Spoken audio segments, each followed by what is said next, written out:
मैं अगर व्रत रखता हूं, मैं एक पूरी एफर्ट्स लेके कावड़ को लेके जा रहा हूं, तो मैं चाहता हूं कि मैं जितनी शुद्धि और जितनी अपनी तपस्या है और जितनी अपनी व्रत है उसको अच्छे से मेंटेन कर सकूं। अगर उसके लिए मुझे धोखा दिया जा रहा है एक पर्टिकुलर नाम रख के, और अंदर अगर किचन में नॉनवेज बन रहा है, तो क्या ये मेरा चॉइस नहीं है कि मैं कहां पे खाना खाऊं, मुझे पता चले? कि बाबूजी ने चुनाव सोनिया गांधी के खिलाफ जीतने के लिए नहीं लड़ा था, हारने के लिए चुनाव लड़ा था 1999 में, और उसका पर्पस ये था, ये साबित करना कि she is not a citizen of India. तो हम ट्रायल जब करते हैं तो हम साबित करते हैं कि सोनिया गांधी का ओरिजिनल नाम एंटोनियो माइनो है और वो इस देश की नागरिक नहीं है।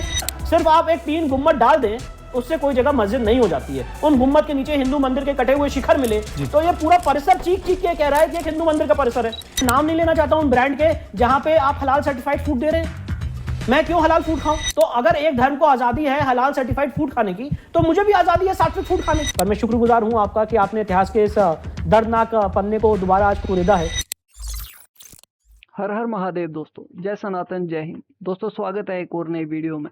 दोस्तों हमारे हिंदू धर्म का कोई भी केस जो कोर्ट में जाता है उसको फेस करने वाले हिंदू पक्ष के वकील मिस्टर विष्णु शंकर जैन का एक इंटरव्यू हुआ, जिसमें उन्होंने तमाम जो केसेस हिंदू पक्ष के कोर्ट में गए हैं उनका अभी तक का क्या लीगल स्टेटस है उस पर बात की, जो हम सभी को जानना चाहिए। दोस्तों अगर आप चैनल पर नए हैं तो चैनल को सब्सक्राइब करें। तो चलिए आज की वीडियो को शुरू करते हैं।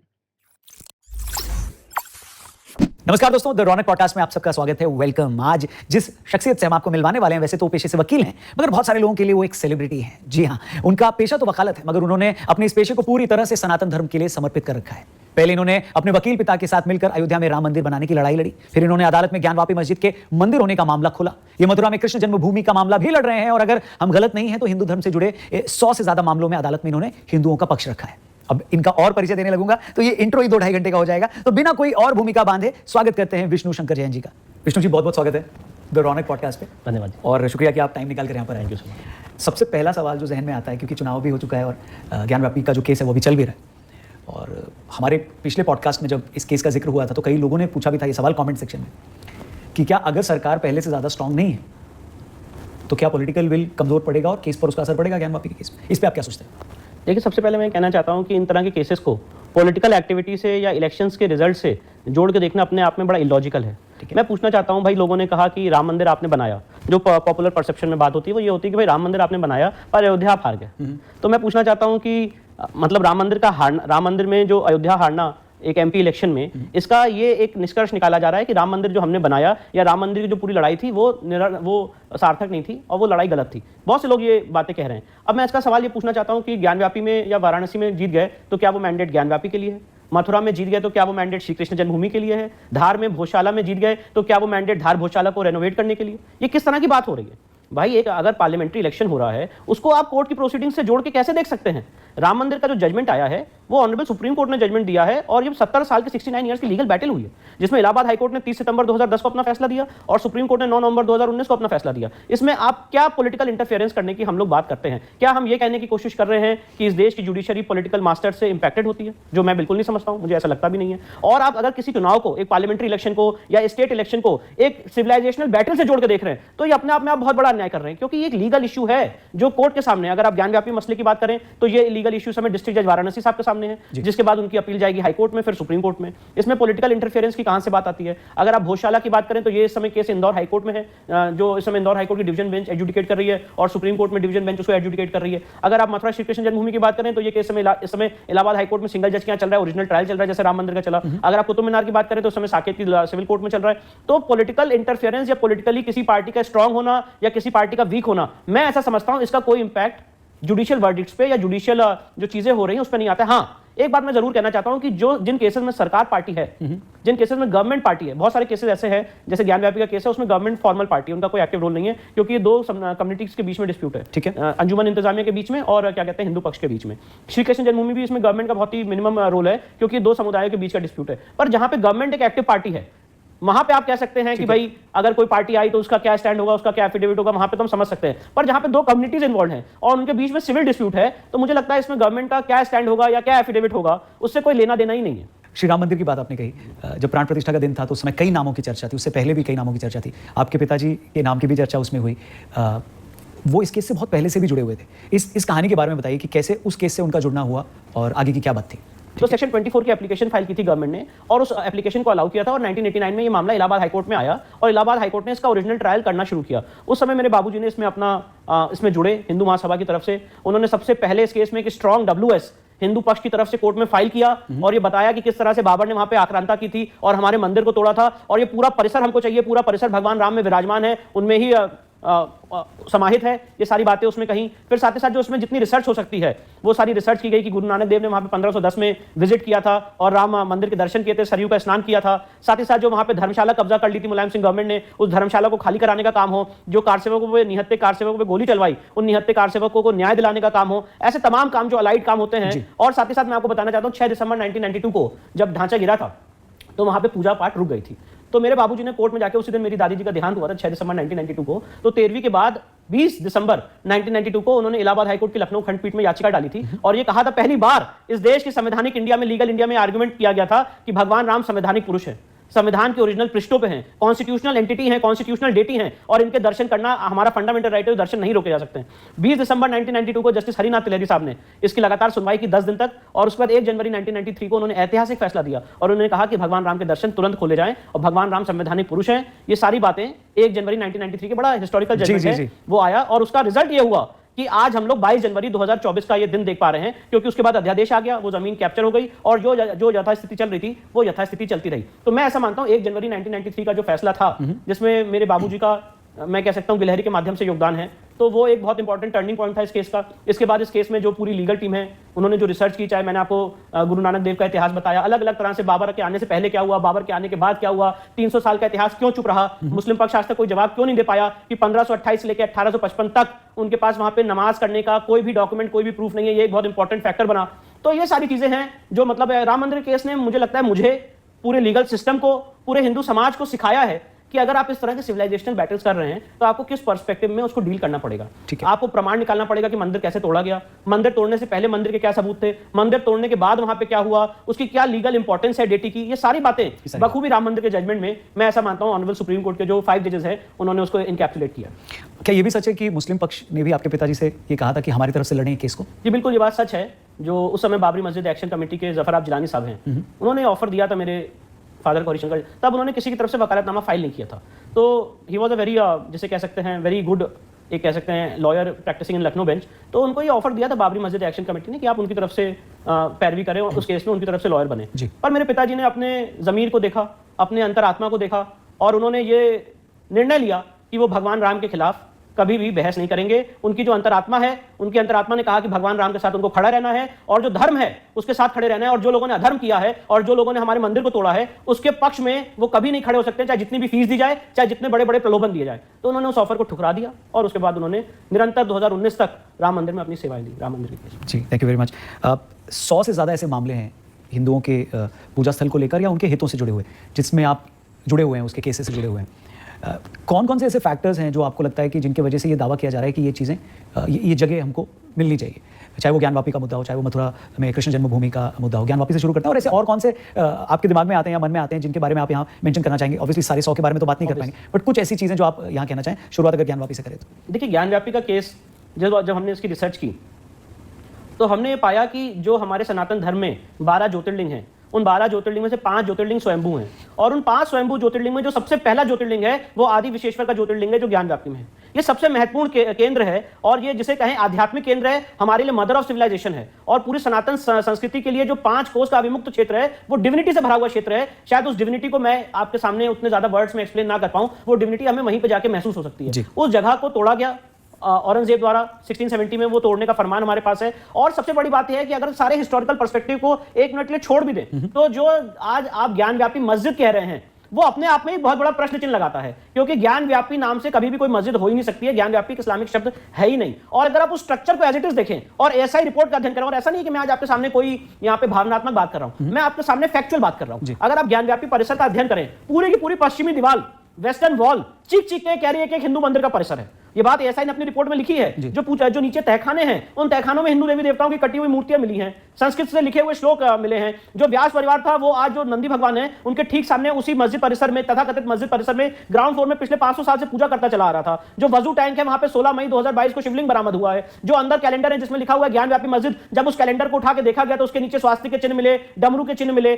चारों तरफ उस तथाकथित मस्जिद में देवी देवताओं को जो रखने के आले बने होते हैं वो आले बने हुए हैं। कितने ऐसे पिलर्स है जो समझ में आ रहा है कि वैदिक हिंदू पिलर्स है जिसमें देवी देवताओं की आकृतियों को छेनी और हथौड़ी से तोड़ा गया है। तो ये पूरा परिसर सिर्फ आप एक 3 गुम्मद डाल दें उससे कोई जगह मस्जिद नहीं हो जाती है। उन गुम्मद के नीचे हिंदू मंदिर के कटे हुए शिखर मिले तो ये पूरा परिसर चीख चीख के कह रहा है कि एक हिंदू मंदिर का परिसर है। इसी तरह से अगर आप बात कर लें भोजशाला की, भोजशाला में तो अभी आर्कियोलॉजिकल सर्वे ऑफ इंडिया ने अपनी रिपोर्ट दी है। उस रिपोर्ट में 106 ऐसे खंबे मिले हैं जो हिंदू मंदिर के खंबे, और एएसआई ने अपनी रिपोर्ट दी है कि ये जो खंबे हैं इसमें देवी देवताओं के चिन्ह हुआ करते थे जिसको मिटाया गया है। वहां पे 1455 का 1455 एडी का एक इंस्क्रिप्शन मिला है जिसमें बोला गया कि यहाँ पे हम एफिजीज ऑफ गॉड, हिंदू देवी देवताओं की मूर्तियां तोड़ रहे हैं और यहाँ पे हमने मस्जिद वायलेंटली बनाई है। ये शब्द यूज है एएसआई की रिपोर्ट में।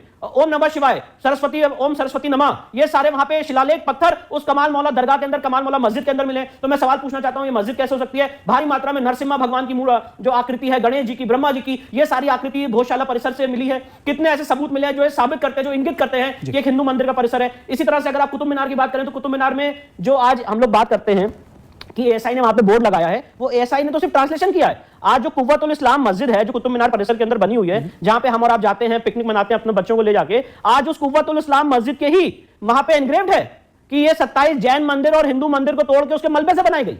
इब्ने बतूता का किताब पढ़िए, इब्ने बतूता ने लिखा है कि यहाँ पे इतनी मंदिर, इतनी मूर्तियां तोड़ी गई कि यहाँ पे बुत खाना बना दिया गया उन मूर्तियों को तोड़ तोड़ के।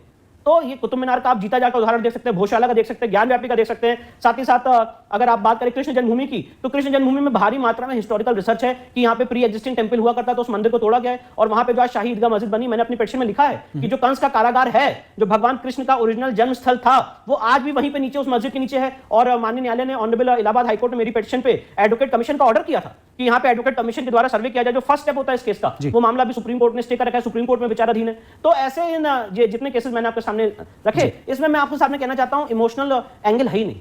इसमें सिर्फ और सिर्फ एक स्ट्रॉन्ग हिस्टोरिकल रिसर्च है, स्ट्रॉन्ग लीगल रिसर्च है जो प्रूव करती है कि यहां पे प्री एग्जिस्टिंग मंदिर था और एक पक्ष ने अपने, जिसे कह सकते हैं, अपने आप को हावी करने के लिए या एक मानसिकता कही जाए कि जहां पे मंदिर है उसी जगह को कब्जा करके वहां पे मस्जिद के रूप में उसको उपयोग करना है, उस मानसिकता से काम किया है। और ये बात मैं आपके सामने सिर्फ हल्की नहीं कह रहा हूं, ये बात हम कोर्ट में प्रूव करेंगे कि ज्ञान व्यापी मंदिर परिसर था, कृष्ण जन्मभूमि मंदिर परिसर था, भोजशाला मंदिर परिसर था, कुतुब मीनार मंदिर परिसर था और साथ ही साथ टीले वाली मस्जिद और ताजमहल, ये सारे मंदिर परिसर हुआ करते थे जिसको गलत ढंग से एक मुस्लिम परंपरा के हिसाब से यूज करने की कोशिश की जाती है। पर विष्णु जी, वहीं पर प्लेसेस ऑफ वर्शिप एक्ट की बात होती है कि 47 से पहले की जो भी स्ट्रक्चर हैं उनके स्वरूप को बदला नहीं जा सकता, पर आपका आर्गुमेंट ये था कि अगर मंदिर को तोड़कर कोई और स्ट्रक्चर बनाया गया है तो क्यों नहीं बदला जा सकता। कोर्ट इस पे क्लियरली क्या कहती है? हाँ, बड़ा अच्छा आपने सवाल पूछा है।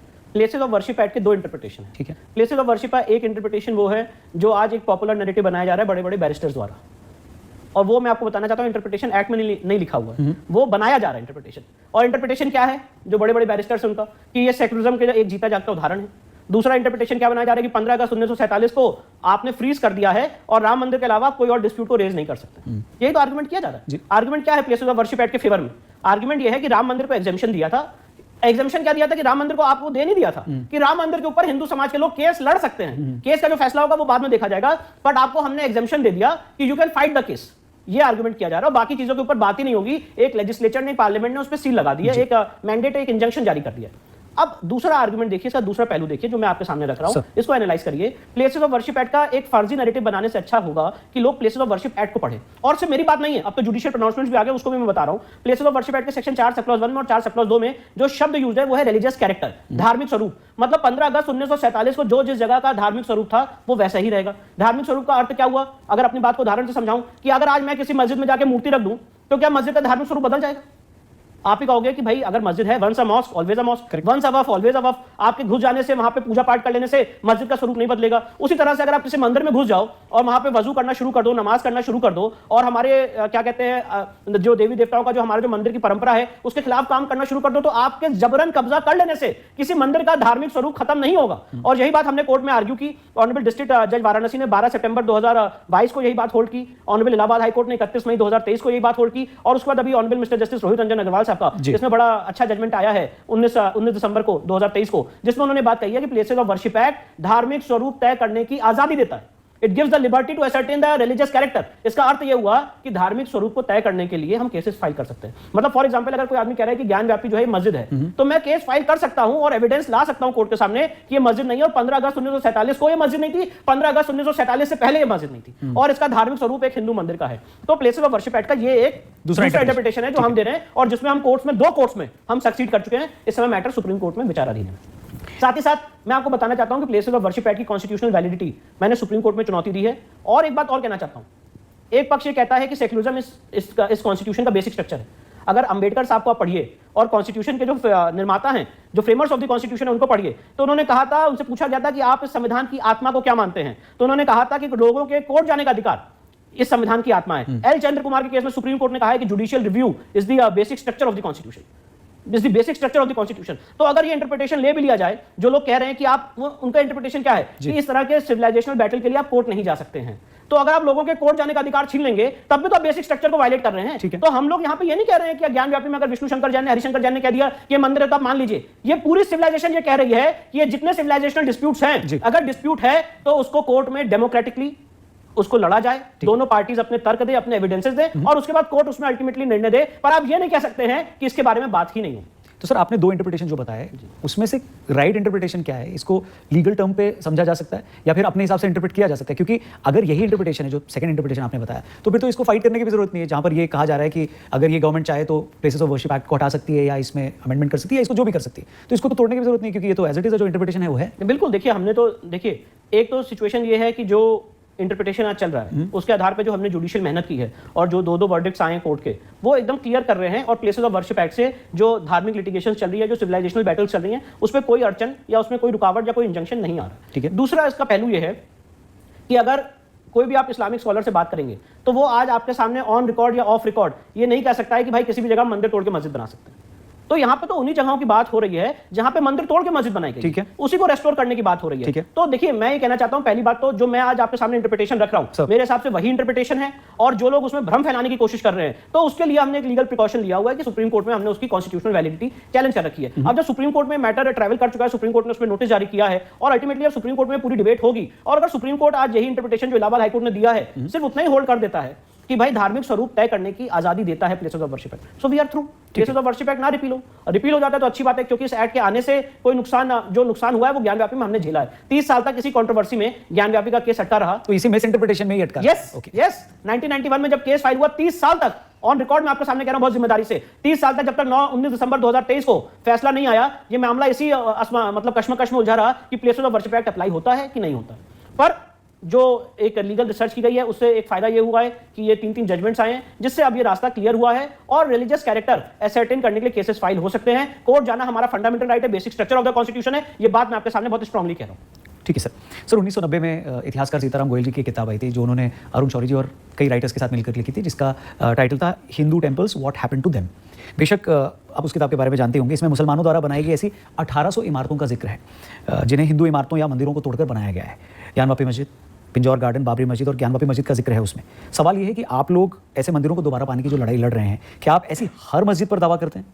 और अगर ये बात है तो क्या, कुछ लोग 3000 कहते हैं, उस बुक में 1800 लिखा है, सो नंबर्स क्या हैं और क्या हर स्ट्रक्चर के लिए लड़ाई होगी? जैसा दीपक जब ये इस पॉडकास्ट में आए थे तो उन्होंने कहा था कि हर एक जगह के लिए लड़ाई होगी। आपका क्या कहना है? नंबर्स क्या है? कोई ऐसा आया है? मेरा स्टैंड बहुत क्लियर है। हाँ।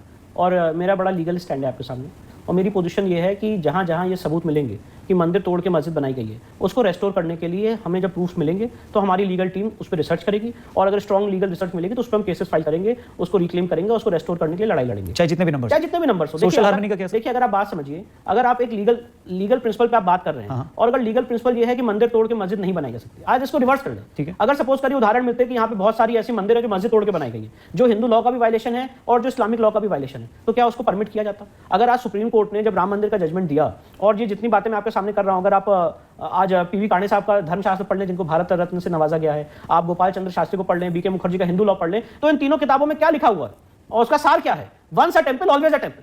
अगर एक बार किसी जगह मंदिर की स्थापना हो जाती है तो वो समय के अंत तक मंदिर की रहती है, वो जो संपत्ति है वो देवता में निहित होती है, उसमें वेस्ट होती है। और जो बाकी लोग हैं वो क्या आर्गुमेंट करते हैं, once a mosque always a mosque. अगर एक बार कोई जगह मस्जिद की होगी तो हमेशा मस्जिद की रहती है। तो यहाँ पे तो हम अपने मंदिर परिसर को रेस्टोर करने की बात कर रहे हैं। अब वो चाहे 1 हो, चाहे 10 हो, चाहे 5 हो, उसके लिए तो कोई भी आदमी गिनती नहीं कर सकता है। पर जहां जहां प्रूफ मिलेंगे, अगर कहीं अन्याय हुआ है तो डेफिनेटली हमें ये इस देश का जुडिशियल सिस्टम ये अधिकार देता है कि उसके लिए हम कोर्ट जा सकते हैं और अपने फैक्ट्स कोर्ट में रख सकते हैं। Ultimately the matter is in the hands of court कि वो एविडेंस को, दोनों एविडेंसेस को वे करने के बाद वो फैसला देगा कि भाई ये किसकी तरफ ये एविडेंस से जा रही है। पर अगर आप ये कहें कि आप बात ही नहीं कर सकते इसके ऊपर, you can not talk about this, तो मैं इस माइंडसेट के खिलाफ हूं।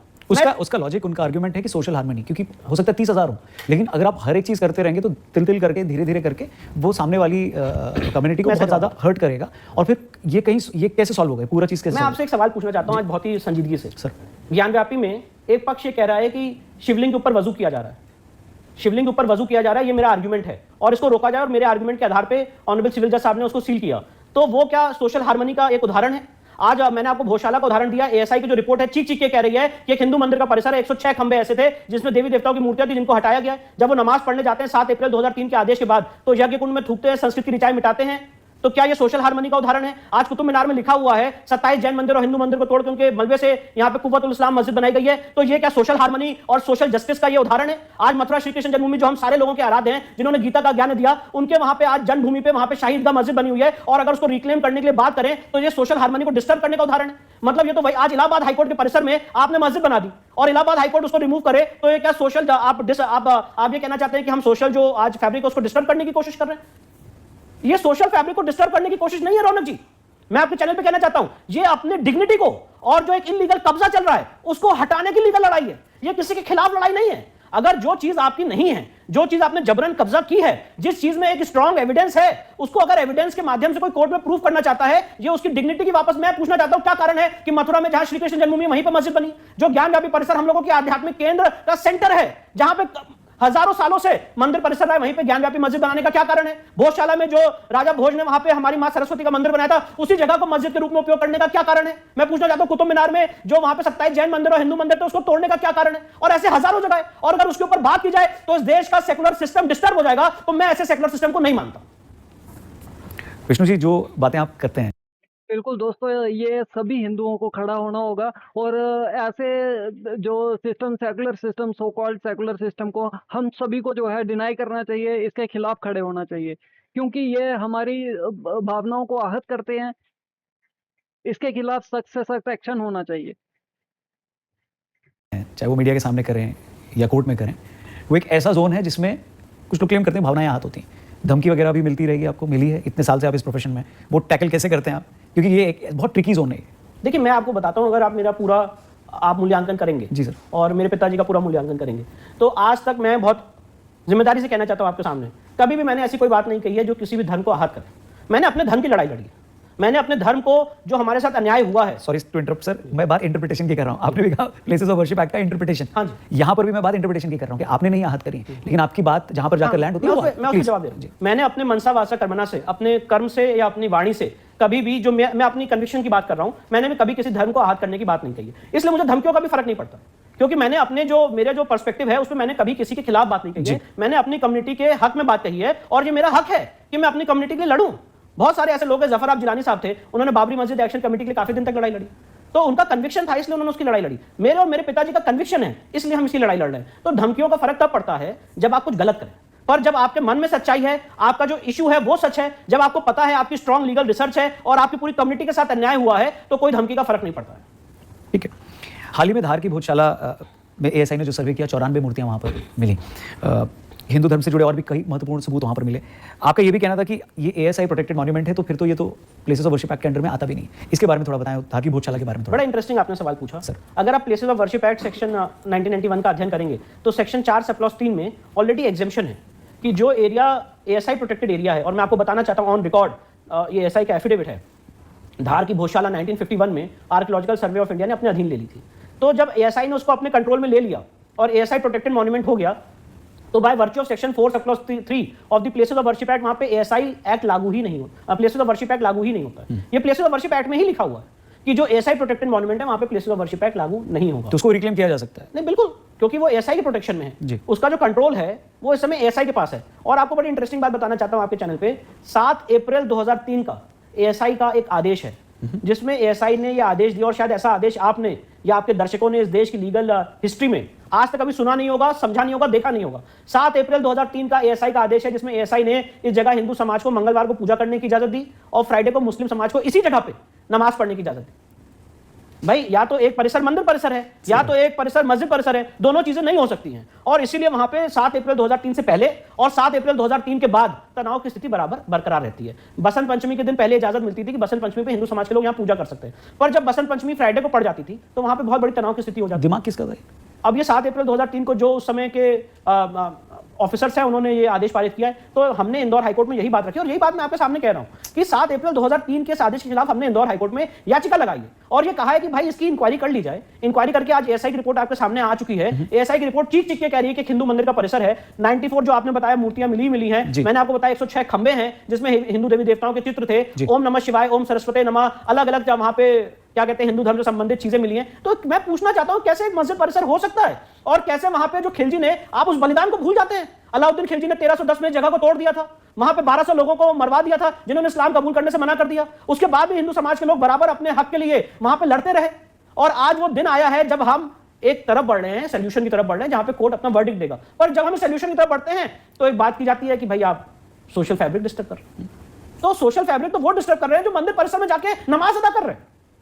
और इसीलिए मैं कहना चाहता हूं, जो आपने सवाल पूछा कि धार भोजशाला का अगर कोई अध्ययन करे और एएसआई की रिपोर्ट जो 11 वॉल्यूम्स में फाइल हुई है उसका अध्ययन करे तो आपको ये कोई, मेरी बातों से आपको लग सकता है भावनात्मक इशू है, कोई भावनात्मक इशू नहीं है। ये टोटल एक हिस्टोरिकल और लीगल रिसर्च के आधार पे बेस्ड इशू है जिससे साबित हो रहा है, क्लिंचिंग एविडेंस के आधार पे। मैं टाइम समय की कमी नहीं तो मैं आपको फोटोग्राफ दिखाऊंगा जो मैंने अपनी पिटीशन में फाइल किए हैं।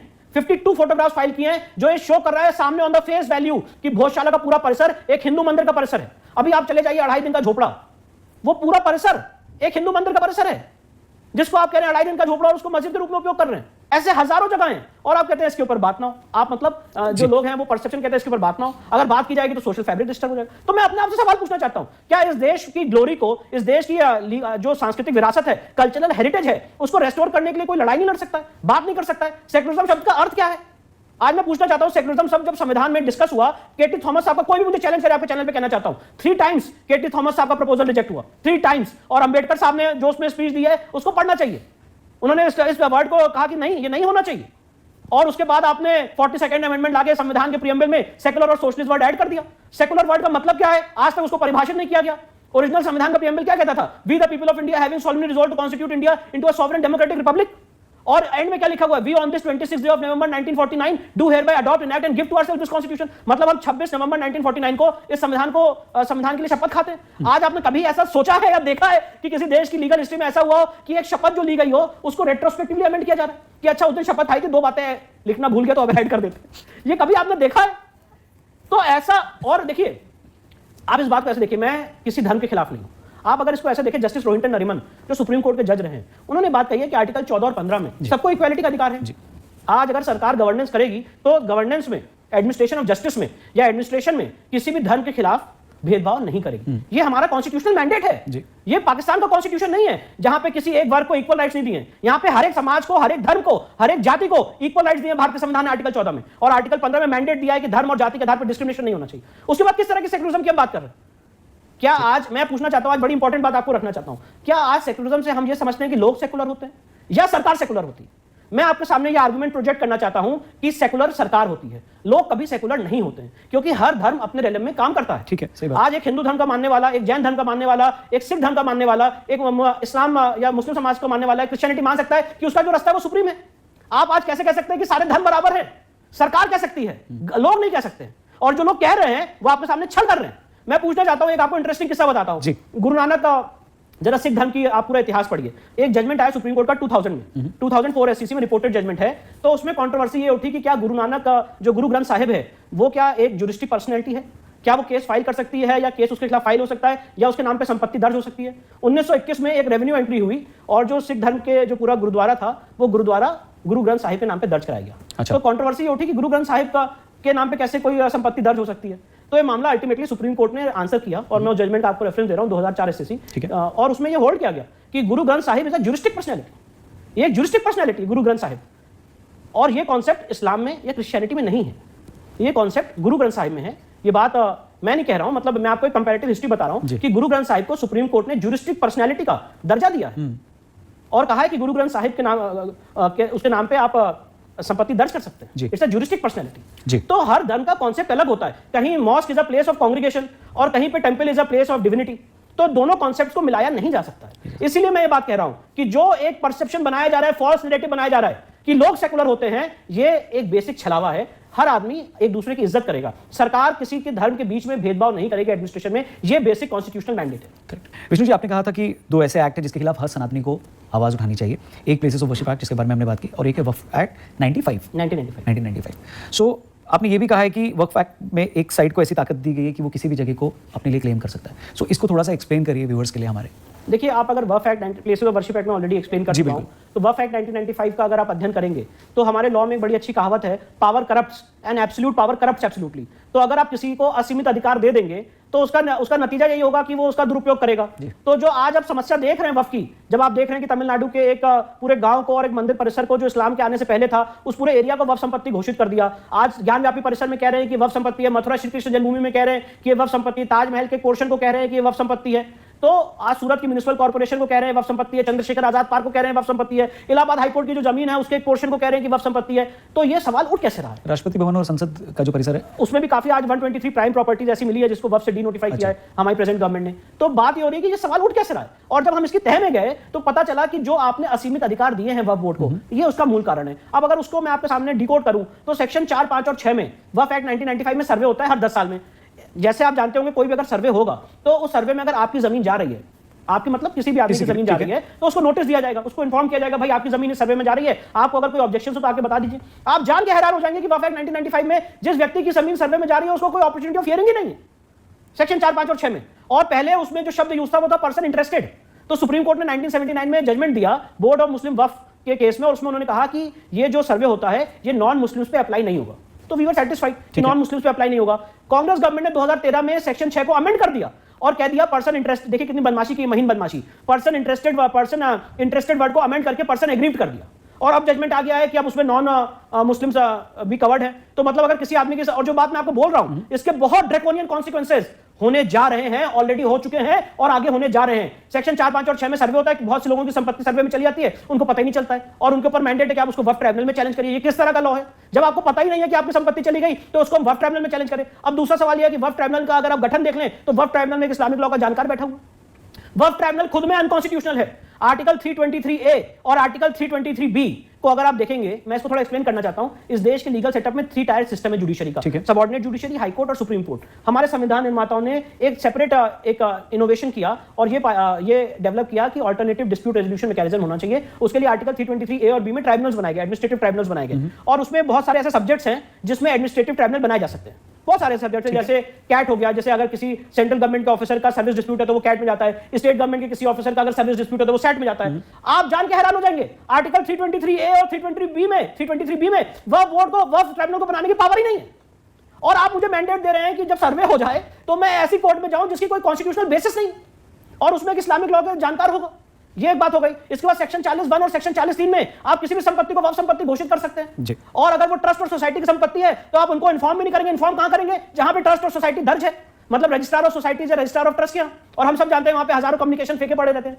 तो अल्टीमेटली ये आप किस तरह का न्याय बना रहे हैं, किस तरह का जुडिशियल सिस्टम बना रहे हैं? आप किसी पुजारी पुरोहित शंकराचार्य को आज तक इस देश के किसी जीओ ने, नोटिफिकेशन ने पब्लिक सर्वेंट का दर्जा दिया है क्या?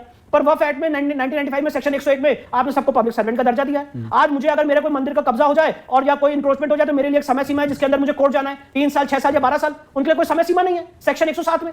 सेक्शन 108 में अगर जो पाकिस्तान से लोग माइग्रेट करके भारत आए थे वो ये उम्मीद कर रहे थे कि जिस वो जमीन पे काबिज है, जो एडमिनिस्ट्रेशन ऑफ वैक्यू प्रॉपर्टी एक्ट 1950 के तहत केंद्र सरकार के पास थी कि केंद्र सरकार कभी उनको देगी, वो सारी की सारी संपत्ति वक्फ बोर्ड को दे दी गई। और अगर ऐसा कर दिया गया तो सेकुलरिज्म की जो पूरी परिभाषा है उसमें एक मेडल लगाता है। तो ये किस तरह का कानून बनाया है? सरकार के सामने इन सारी चीजों को रखा गया है? किसी मंत्री से, किसी से कोई बातचीत हुई है क्या? कोई एक्शन या इसके बारे में चर्चा? देखिए, हमारा काम एक लीगल काम है। हमारा काम मंत्री या गवर्नमेंट ने आज तक कभी बुलाया नहीं। अगर कभी बुलाएगी तो डेफिनेटली हम अपना पर्सपेक्टिव रखेंगे, पर हमने जो एक लॉयर के तहत अपना काम कर सकते थे वो किया है। हमने इस मामले को सुप्रीम कोर्ट में चुनौती दी थी।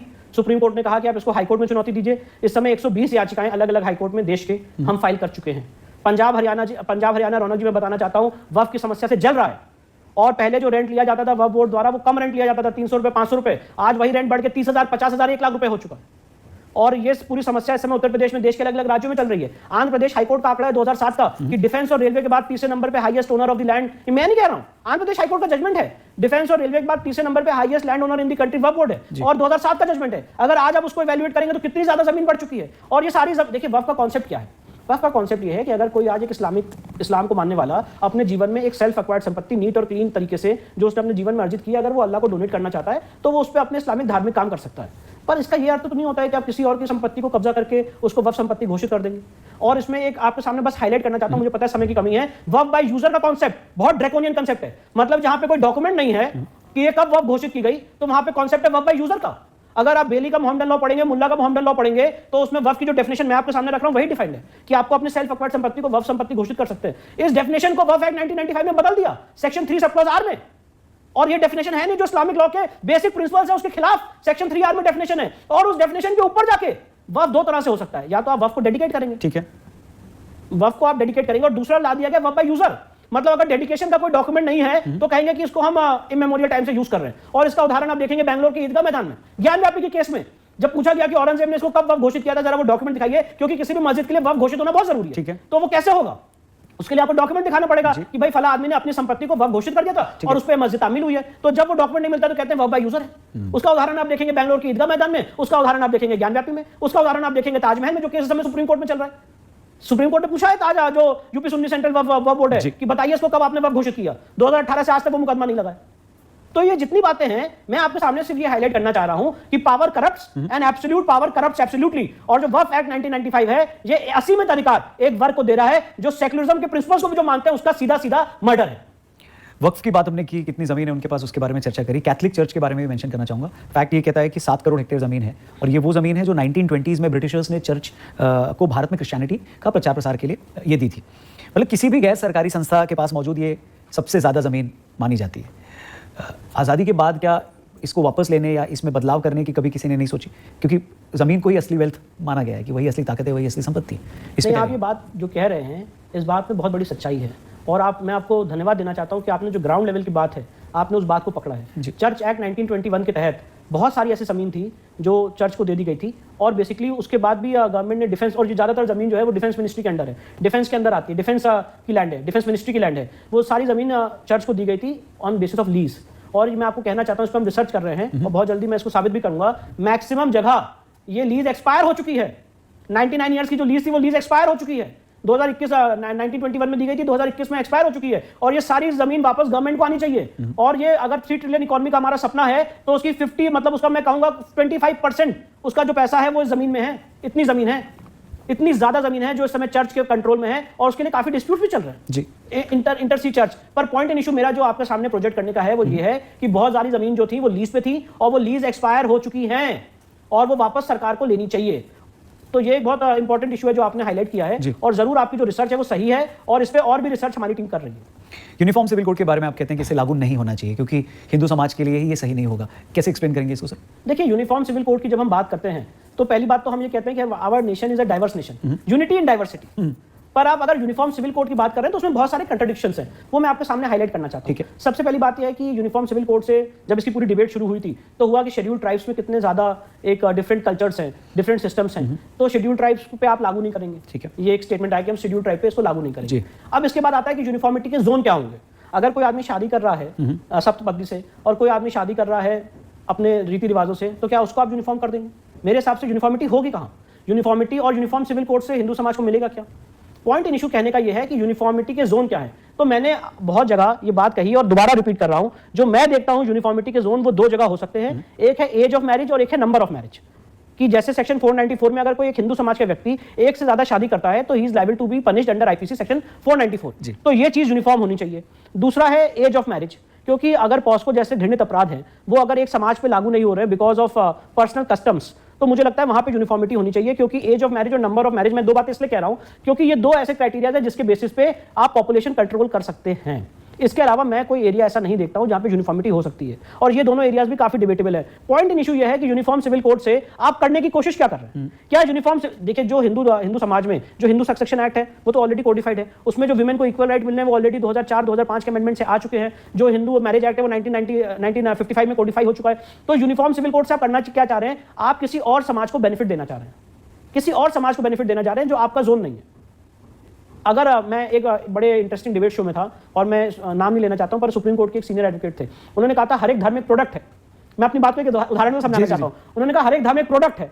तो मैं पूछना चाहता हूं आज आपसे कि अगर आज आपका ये पॉडकास्ट शो है और आपको पता चले आपका एक कॉम्पिटिटर है, वो भी एक पॉडकास्ट चला रहा है, आपके पास बेटर टेक्नोलॉजी है, उसके पास नहीं है, तो क्या आप ये करेंगे कि उसके पास बेटर टेक्नोलॉजी पहुंचाएंगे कि अपने पॉडकास्ट को बेटर करेंगे? ऑब्वियसली नहीं पहुंचाएंगे भाई। जो तो आप कर क्या रहे हैं यूनिफॉर्म सिविल कोड में? आप यूनिफॉर्म सिविल कोड में जो दूसरा वर्ग है उसको आप बेटर करने की कोशिश करें, जो आपका काम ही नहीं है। और इसीलिए uniform civil code directive principle of state policy में डाला गया है। ये मैंडेटरी नहीं है। ये डाइवर्स नेशन है जिसमें डाइवर्स कल्चर्स हैं, तो हर आदमी को अपने कल्चर अडॉप्ट करने का हक है। ठीक है। और मेरे पास मैं ये कहता हूं, मैं इसको ऐसे कहना चाहता हूं कि अगर हर एक धर्म एक प्रोडक्ट है और आप उसको, और ये मैं नहीं कह रहा हूं, सुप्रीम कोर्ट के जो सीनियर एडवोकेट है उन्होंने ये बात लाइव चैनल पे बोली है। क्या नाम था उनका? मैं उस नाम को डिस्क्लोज नहीं करना चाहता। किस लेटर से शुरू होता है?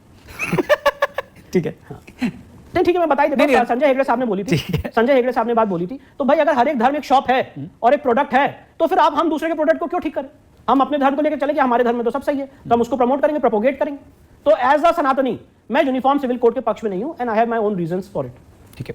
एक रिसेंट बहुत स्ट्रॉन्ग कंट्रोवर्सी हुई जब ये कहा गया कि कांवड़ यात्री जो कांवड़ लेकर जाएंगे तो रास्ते में जो दुकान होगी उन दुकान पे जो चलाने वाले हैं और जो ओनर्स हैं उनको अपना नाम लिखना मैंडेटरी किया जाए, जिससे कि कांवड़ यात्री कहाँ पर भोजन कर रहे हैं या कहाँ पर कोई चीज़ खरीद रहे हैं उसको उनकी जानकारी हो। इस पर फिर बड़ा आर्गुमेंट हुआ, मामला अदालत में पहुंचा, इस फैसले को रोक दिया गया।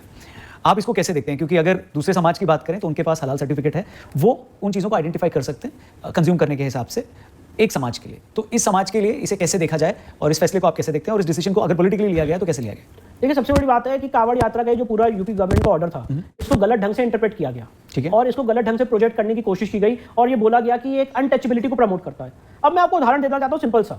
मैं अपने बाबूजी के साथ जब मथुरा श्री कृष्ण जन्मभूमि के केस में ट्रैवल कर रहा था, और भी बहुत जगह जब हमने ट्रैवल किया, तो हम ढाबे पे रुके। ढाबे का नाम है एक पर्टिकुलर नाम है, और जब उसमें हम ऑनलाइन पेमेंट कर रहे हैं तो दूसरा पर्टिकुलर नाम आ रहा है। तो सवाल ये उठता है कि जो व्यक्ति ढाबे का ओरिजिनल ओनर है उनको गलत नाम रखने की क्या जरूरत पड़ रही है? और अंदर ढाबे में क्या बन रहा है? क्या ये मेरा हक नहीं है, राइट टू नो नहीं है कि मैं किस जगह पे खाना खाऊं? मैं ये चूज नहीं कर सकता हूं कि वहां पे अंदर जो किचन है वो किस सिस्टम से बन रहा है? आज अगर मैं प्योर वेज हूं तो मैं चाहूंगा कि जहां पे मैं खाना खा रहा हूं वो प्योर वेज रेस्टोरेंट हो। ठीक है। मैं नहीं खाना खाता हूं जहां पे वेज नॉन वेज साथ में बनता है, मुझे प्रॉब्लम है। मैं अगर व्रत रखता हूं, मैं एक पूरी एफर्ट्स लेके कांवड़ को लेके जा रहा हूं, तो मैं चाहता हूं कि मैं जितनी शुद्धि और जितनी अपनी तपस्या है और जितनी अपनी व्रत है उसको अच्छे से मेंटेन कर सकूं। अगर उसके लिए मुझे धोखा दिया जा रहा है एक पर्टिकुलर नाम रख के, और अंदर अगर किचन में नॉनवेज बन रहा है, तो क्या ये मेरा चॉइस नहीं है कि मैं कहां पे खाना खाऊं? मुझे पता चले, राइट टू नो नहीं है? क्या फूड सेफ्टी एक्ट में ये प्रोविजन नहीं है कि जो एक पर्टिकुलर जगह का ओनर है उसको अपना नाम डिस्प्ले करना होगा? इससे अनटचेबिलिटी कैसे प्रमोट हो रही है? अगर उसके बाद भी मेरी चॉइस होगी तो मैं वहां पे खाना खाऊंगा, पर मुझे कम से कम जानने का अधिकार तो होना चाहिए। आज अगर मेरा नाम विष्णु शंकर जैन है तो मेरा नाम विष्णु शंकर जैन है, उसमें छुपाने की क्या जरूरत है? तो यहां पे यही बात हो रही थी कि आप अपना नाम डिस्प्ले करिए। नाम डिस्प्ले करने से उनका बिजनेस कैसे इंपैक्ट हो जाएगा, मैं सवाल पूछना चाहता हूं। और इसीलिए मैं ऐसा मानता हूं कि इस पूरे पूरा जो ऑर्डर था यूपी गवर्नमेंट का, उसको गलत ढंग से प्रोजेक्ट किया गया, उसको अनटचेबिलिटी से जोड़ के देखा गया। किसी आदमी ने नहीं कहा कि हम वहां पे खाना नहीं खाएंगे। आदमी ने कहा कि हमें जानने का हक होना चाहिए कि वहां पे कौन उस जगह का ओनर है, कि हम अपना डिसीजन ले सके। और आपने बिल्कुल सही बात कही, हलाल सर्टिफिकेट में आज मैं कितनी जगह ऐसी है जहां पे अननोइंगली मैं हलाल फूड खा चुका हूं। मैं नाम नहीं लेना चाहता हूं ब्रांड के, जहां पे आप हलाल सर्टिफाइड फूड दे रहे हैं। मैं क्यों हलाल फूड खाऊं? जो आपने भाई हलाल सर्टिफाइड आपने प्रोडक्ट्स दे रखे हैं, हलाल सर्टिफाइड बिल्डिंग्स बनी हुई हैं, हलाल की एक पैरेलल इकोनॉमी चल रही है। तो आप मैं मतलब उदाहरण नहीं देना चाहता हूं, पर ट्रेन में, फ्लाइट में कितने ऐसे मल्टीनेशनल ब्रांड्स हैं जो हलाल सर्टिफाइड प्रोडक्ट्स दे रहे हैं। मैं क्यों वो प्रोडक्ट्स खाऊं? तो अगर एक धर्म को आजादी है हलाल सर्टिफाइड फूड खाने की, तो मुझे भी आजादी है सात्विक फूड खाने की। एक क्वेश्चन मैं सोनिया जी से जुड़ा हुआ आपसे पूछना चाहूंगा कि आपके परिवार को शायद उनसे विशेष लगाव रहा है, क्योंकि आपके पिताजी ने उनके खिलाफ चुनाव भी लड़ा था 1993 में। फिर उसके बाद सोनिया जी की नागरिकता को भी चैलेंज किया गया, उनकी शादी की लीगैलिटी को भी चैलेंज किया गया। हालांकि 2000 में शायद कोर्ट ने इन सारी याचिकाओं को खारिज कर दिया गया। सो इसके पीछे की पृष्ठभूमि बताइए, क्या ये कनेक्शन? हमारे जो परिवार का इतिहास है, बहुत सारी ऐसी याचिकाएं हैं जो हम कोर्ट में हारे हैं। कोई जीत का या यश का इतिहास नहीं रहा है। आज जो मैं आपके सामने बैठा हूं, मैं कहना चाहता हूं 47 साल का एक ऐसा करियर मैंने अपने बाबूजी का देखा है जहां पे मैक्सिमम टाइम जितनी एक चीज़ बोली जा सकती है वो उन्होंने झेली है। बहुत चीज़ झेली है जी। और बहुत चीज़ें खारिज हुई है, जेन्युइन से जेन्युइन चीज़ें खारिज हुई हैं। तब शायद हम और आप नहीं होते थे तो उन चीज़ों पर कभी बात नहीं हुई। पर मैं शुक्रगुजार हूँ आपका कि आपने इतिहास के इस दर्दनाक पन्ने को दोबारा आज कुरेदा है। तो बात ऐसी थी, बाबूजी ने चुनाव सोनिया गांधी के खिलाफ जीतने के लिए नहीं लड़ा था, हारने के लिए चुनाव लड़ा था 1999 में, और उसका पर्पस ये था, ये साबित करना कि she is not a citizen of India. मैं तब बहुत छोटा था और मैं उनके साथ कोर्ट आया करता था, पूरी प्रोसीडिंग, मैं 14 साल का था, मैंने पूरी प्रोसीडिंग अपनी आंखों के सामने देखी है। और आर्गुमेंट ये है, तर्क ये है, और ये तर्क लॉजिकल तर्क मैं आपके सामने रखना चाहता हूँ, सब लोग एग्जामिन करें। जो भारत में जो लोगों को पावर दी गई है चुनाव लड़ने की, उसके लिए जो क्राइटेरिया है वो है सिटीजन ऑफ इंडिया, भारत का नागरिक। मतलब जो आदमी यहाँ पे सन ऑफ द सॉइल है, जो आदमी यहाँ पैदा हुआ है, वही यहाँ पे चुनाव लड़ सकता है और इस देश के डेमोक्रेटिक जो प्रोसेस है उसमें पार्टिसिपेट कर सकता है और कॉन्स्टिट्यूशनल पोस्ट होल्ड कर सकता है। और जो लोग नागरिकता एक्वायर करते हैं, they are not citizen of India, they are Indian citizen. जो लोग नागरिकता एक्वायर करते हैं वो भारत के नागरिक नहीं है, they are not citizen of India, they are Indian citizen. तो पिताजी ने यही तर्क रखा था सुप्रीम कोर्ट के सामने, ऑनरेबल मिस्टर जस्टिस लाहौटी के सामने। मैं एक छोटा बच्चा था उस समय, गैलरी में उनके आर्गुमेंट को सुन रहा था। तो उन्होंने ये बात कही थी कि मैं यहाँ पे अपने लिए कुछ मांगने नहीं आया हूँ। उन्होंने कहा था कि मैं वो दिन नहीं देखना चाहता हूँ, एक दिन ऐसा हो सकता है कि बेनजीर भुट्टो भारत आएगी, यहाँ पे किसी से शादी करेगी और ये पूरे देश को, एक पर्टिकुलर देश को या कश्मीर को पाकिस्तान को दे देगी, और उस दिन ये पूछा जाएगा कि इस देश की जुडिशरी ने सही समय इंटरवीन क्यों नहीं किया। आपने जो फ्लड गेट्स खोले, आपके चैनल बहुत इंपॉर्टेंट बात बोलना चाहता हूं, जो सिटीजनशिप एक्ट है उसमें फ्लड गेट्स खोले हुए हैं, जिसमें आप सिटीजनशिप दे रहे हैं by way of marriage under section 5C, कि अगर कोई फॉरेन व्यक्ति आज यहाँ पे किसी से शादी कर रहा है, ऑन दैट बेसिस आप उनको नागरिकता दे रहे हैं, तो उस बेसिस को चैलेंज किया था। There is nothing against Sonia Gandhi, the concept is against, we are against this concept कि अगर इस देश की इंटरनल सिक्योरिटी, इस देश की इंटीग्रिटी को आपको मेंटेन करना है, तो सबसे पहला जरूरी यह है कि जो फॉरेन समाज से या फॉरेनर कोई अगर है, तो वो इस देश के डेमोक्रेटिक प्रोसेस में पार्टिसिपेट ना कर पाए, इस देश की कॉन्स्टिट्यूशनल पोस्ट ना होल्ड कर पाए। और उसका जो एक फ्लड गेट के लिए चैनल खोला गया है सेक्शन 5C में, और जो मैंने आपके सामने बात रखी, उस चैनल को बंद करने के लिए आवाज उठाई थी। इसीलिए इलेक्शन पिटीशन में बात रेस की थी, इलाहाबाद हाईकोर्ट ने उनकी पिटीशन। और देखिए बड़ी इंटरेस्टिंग बात है जी, इसका पूरा ट्रायल नहीं किया गया। अगर आप कोई इलेक्शन पिटीशन फाइल करते हैं, सुप्रीम कोर्ट का मैंडेट है, it has to be tried as a civil suit, ठीक है। तो हम ट्रायल जब करते हैं तो हम साबित करते हैं कि सोनिया गांधी का ओरिजिनल नाम एंटोनियो माइनो है और वो इस देश की नागरिक नहीं है। जो एविडेंसेस थी हम कोर्ट के सामने लाते, पर ऑर्डर 7 रूल 11 के तहत हमारी एप्लीकेशन इलाहाबाद हाईकोर्ट ने रिजेक्ट कर दी। मेरे पिताजी ने अपील फाइल की सुप्रीम कोर्ट में, सुप्रीम कोर्ट ने भी अपॉर्चुनिटी नहीं दी इस बात को रखने की। पर जो जजमेंट है Harishankar Jain versus Sonia Gandhi, reported judgment है सुप्रीम कोर्ट का, उसमें सुप्रीम कोर्ट ने लिखा है कि we appreciate the forensic ability of the learned lawyer. और ये जो मैं आपके सामने बात रख रहा हूं, सिटीजन ऑफ इंडिया और इंडियन सिटीजन, इस बात को सुप्रीम कोर्ट ने इस डिस्टिंक्शन को अप्रिशिएट किया। पर उस समय के जो अटॉर्नी जनरल थे मिलन बनर्जी, उन्होंने कोर्ट में कहा था कि लॉर्डशिप जो मिस्टर एच ए जैन कह रहे हैं हम इसको डिस्प्यूट नहीं कर रहे हैं, बस इस समय इसको डिसाइड मत करिए, नहीं तो पॉलिटिकल हैवॉक हो जाए। अच्छा, और ये बात कोर्ट मानती है? अब उन्होंने बात कही, अब पर देखिए 2004 में ये बात आपने उस समय दबा दी, सन 2000 में दबा दी, पर 2004 में इसी आधार में जो प्रेसिडेंट ऑफ इंडिया, उन्होंने उनको शपथ दिलाने से मना कर दिया और कहा कि बताइए आपकी नागरिकता कहां है, आपने इटली की सिटीजनशिप कहां रिलिंक्विश की है। इटली की सिटीजनशिप आज तक उन्होंने रिलिंक्विश नहीं की है। बट इसको एक सैक्रिफाइस के रूप में दिखाया गया कि सैक्रिफाइस नहीं है, she is not citizen of India, she is Indian citizen. और ये बात कोर्ट में हमने साबित की थी, प्रूफ की थी, उस समय दबा दी गई। 2004 में इसी के आधार पर उनको वो शपथ नहीं ले पाई। फिर ये इंटरप्रिटेशन या ये कहना कि एक ईसाई मूल की महिला एक सिख को प्रधानमंत्री बनाती है और अपना पद त्याग देती है, तो आप ये कह रहे हैं कि ये बिल्कुल गलत है। अच्छा, गलत, ठीक है, बिल्कुल गलत है। आपने ट्रायल ही नहीं होने दिया। आप ट्रायल होने देते, आप हमें मौका देते साबित करने का कि you are not citizen of India. आप सोचिए रौनक जी कितना सीरियस विषय है। आप इस देश के जो कॉन्स्टिट्यूशनल पोस्ट हैं उसके लिए फ्लड गेट्स ओपन कर रहे हैं। फिर कोई भी आदमी इस देश में आएगा, किसी से भी शादी करेगा, सिटीजनशिप लेगा, चुनाव लड़ेगा, चुनाव जीतेगा और इस देश के सर्वोच्च पद पे पहुंचने की अपॉर्चुनिटी रहेगी। इस देश की इंटरनल सिक्योरिटी को कितना बड़ा थ्रेट है। और जो बात मैं आपके सामने रख रहा हूं, 2004 में इसी आधार पे ये सारी चीजें हुई। तो मैं सिर्फ देखिए, हमारा जो इशू होता है कोई पर्सनल इशू नहीं है, it's a legal issue, it's a issue concerning with the internal security of the nation. तो कोई सैक्रिफाइस नहीं है, ना हम उनके खिलाफ हैं। Point in issue policy issue है कि अगर एक आप इंटरनल फ्लड गेट्स खोल रहे हैं और ये किसी भी देश में नहीं है, ये किसी भी देश में नहीं है, इसीलिए इसको रोका जाए, इसके खिलाफ। ठीक है, कुछ एक सवाल और है सर। एक मुद्दा जो बार बार उठता है वो है मंदिर पर स्टेट का कंट्रोल। जी दीपक जब यहाँ आए थे तो उन्होंने बहुत ही डिटेल में इसके बारे में बातचीत करी। बाकी धार्मिक स्थलों की अगर हम बात करें तो उसका कंट्रोल उस धर्म के लोगों के पास है, लेकिन मंदिर का नहीं है। इस मुद्दे को कैसे देखते हैं आप, आगे इसको और कैसे टैकल किया जाएगा? और इसमें अगर आप ये कहें कि इस वक्त जो सरकार है वो इसमें मदद कर सकती है, तो क्या ये पॉसिबल है और इसको कैसे टैकल किया जाए? देखिए, बहुत सीरियस विषय है, बहुत गंभीर विषय है और मैं बताना चाहता हूं उसकी लड़ाई हम लड़ रहे हैं। ऑन ग्राउंड आपको स्थिति बताना चाहता हूं। एक मंदिर है कर्नाटका में, मैं तो क्योंकि आपको फर्स्ट टाइम उदाहरण दे रहा हूं। एक मंदिर है कर्नाटका में जिसे किष्किंधा कहते हैं, कोपर डिस्ट्रिक्ट में, हनुमान जन्मभूमि, जहां ये माना जाता है कि वहां पे बजरंगबली ने जन्म लिया था, उनकी जन्मभूमि है किष्किंधा, कर्नाटका में, कोपर डिस्ट्रिक्ट में, अंजनाद्री हिल्स पे। ठीक है। वहां पे रामानंदी संप्रदाय के जो महंत हैं, उन्होंने जगह को अपनी तपस्या से जागृत किया। सारी जो 600 सीढ़ियां हैं दोनों तरफ पहाड़ के, उन्होंने बनवाई। उसके बाद धीरे धीरे वहां पे पर्यटक आने लग गए। मैं आपको अपनी बात उदाहरण से समझा रहा हूं। धीरे धीरे वहां पे पर्यटक आने लग गए और वहां पे दर्शन करने लग गए। जब देखा सरकार ने कि यहाँ पे भारी मात्रा में चढ़ावा आ रहा है और दर्शनार्थी आ रहे हैं, 2018 में सरकार ने कर्नाटका एक्ट का दुरुपयोग करते हुए, कर्नाटका एक्ट में मैंडेट क्या है कि अगर आप किसी एक सेक्शन ये कहता है कि अगर आप किसी मंदिर को एक्वायर करना चाहते हैं तो आपको प्रूफ देना पड़ेगा कि वो पूर्व में अंडर हैदराबाद फसली एक्ट एक्वायर हुआ हो। बहुत ऑथेंटिसिटी के साथ मैं आपको बता रहा हूं, ठीक है। पर उस सेक्शन के वायलेशन में उनके पास कोई प्रूफ नहीं है। ये मैं धारवाड़ हाईकोर्ट में आर्ग्यू कर चुका हूं। उनके पास कोई प्रूफ नहीं है कि अंजनाद्री हिल्स का जो मंदिर है ये हैदराबाद फसली एक्ट में एक्वायर हुआ था, कोई प्रूफ नहीं है। और उन्होंने उस प्रोविजन के तहत उस मंदिर को एक्वायर कर लिया। चलिए ठीक है, आपने एक्वायर कर लिया। जो नीचे महान जी ने संस्कृत की धर्मशाला बनाई थी, संस्कृत की वेदशाला पाठशाला बनाई थी, उस पाठशाला को भी आपने एक्वायर कर लिया। और उसके बाद हो क्या रहा है वहां पे जो फंड्स आ रहे हैं, जब आपने जो वहां के मेन महंत थे उनको आउट कर दिया, तो अब वहां पे जो आपके पास फंड्स आ रहे हैं, कैसे पता होगा मुझे आपको कि क्या फंड्स आ रहे हैं? ठीक है, हम तो है ही नहीं। तो आप जो लोग कहते हैं मंदिर का पैसा सरकार ले रही है और बाकी लोग पूछते हैं भैया जरा प्रूफ दीजिए, तो प्रूफ देगा कैसे आदमी? जब आपने हेल्म ऑफ द अफेयर से किसी आदमी को बाहर कर दिया तो प्रूफ कैसे देंगे? अब आप जो बोलेंगे कि 60 लाख रुपए आ रहा है, 50 लाख रुपए आ रहा है, हमें वो मानना पड़ेगा। तो पॉइंट एंड इशू मेरे दो आर्गुमेंट है। पहली बात, मंदिर एक्वायर करने के लिए जो तर्क दिया जाता है मंदिर एक्विजिशन इसलिए सही है क्योंकि मिसमैनेजमेंट है। अच्छा। मैं आप ये तर्क दिया जाता है कि भाई मंदिर एक्वायर, जो एक इंटेलेक्चुअल क्लास है वो ये कहता है मंदिर एक्वायर करना इसलिए जरूरी है क्योंकि बड़ा मिसमैनेजमेंट है मंदिर के एक्विजिशन में। तो मैं सवाल पूछना चाहता हूं, मिसमैनेजमेंट आपको चर्च में या मॉस्क में या वक्फ प्रॉपर्टी में नहीं दिखता है? अगर मिसमैनेजमेंट ही आपका ग्रैंड नॉर्म है कि मिसमैनेजमेंट के आधार पे आपको किसी जगह को एक्वायर करना है, तो चर्च को भी एक्वायर करिए, मॉस्क को भी एक्वायर करिए, सिर्फ और सिर्फ मंदिर ही क्यों? पहली बात। दूसरी बात, अगर मिसमैनेजमेंट है तो ये सेक्शन 91 92 ऑफ द सीपीसी में ये कोर्ट देख सकती है, स्कीम ऑफ एडमिनिस्ट्रेशन फ्रेम कर सकती है और उसके लिए सिविल सूट फाइल हो सकता है, सिविल केसेस चल सकते हैं। ठीक है। तो ये प्रेज्यूम कर लेना कि मिसमैनेजमेंट हो जाएगा और मैं कंट्रोल और उस आधार पर मैं कंट्रोल करूंगा। मैं आपको तमिलनाडु का उदाहरण दे रहा हूं, 44,000 टेंपल तमिलनाडु में अंडर एक्विजिशन है, 44,000। और जो वहां की कमेटी है उनको ये पावर ही नहीं है अपने अर्चक अपॉइंट करने की। ऐसे ऐसे लोगों को अर्चक बनाया जा रहा है जिनको देवी देवता का रीति रिवाज ही नहीं पता है।